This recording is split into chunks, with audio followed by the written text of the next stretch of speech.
guys, so ngayon ang gagawin naman natin ay magpapanotaryo ako ng tinatawag na tong sworn declaration. So yung sworn declaration, ito yung bababa naman ng ating tax. Ito ay parang required, hindi naman required, pero option ng company sa amin para instead na 10% yung ikakaltas ay 5%. So malaki pa rin.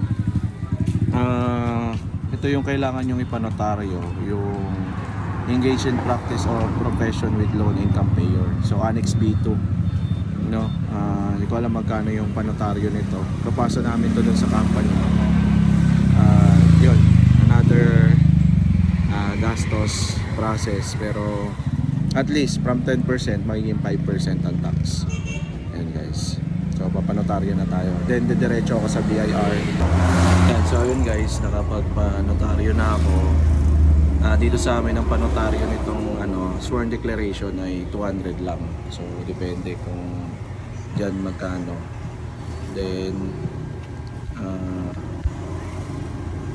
so ayan guys, nandito na naman tayo sa BIR para kunin yung ating certificate ng ating registration dun sa ating change ng classification sa tax, no?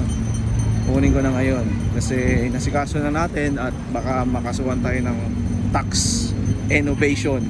Ba yung tax innovation? Basta, no? So alam nyo na, yung ating mga congressman, yung ating mga sa government, baka magutom pagka hindi tayo nagbayad ng tax.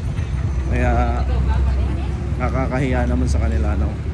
Kasi kasuhin natin kahit medyo abala sa atin. Pangalawang araw na mag-process ng ating BIR. At yun guys, no, medyo malayo-layo ito galing sa amin. So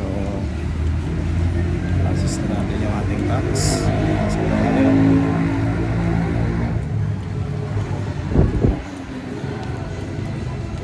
So yung mga nasa dyan, no, mga congressman dyan, ito na, babayaran ko na para hindi kayo masyadong kumayat. Kaya naman sa inyo dyan na nandyan lagi sa upuan, mga upuan nyo, no, nag-aantay ng tax. Ito siya guys. So yun yung ipinapasa namin sa company. So kailangan din yan ng doc stamp. Bili na lang kayo sa BIR.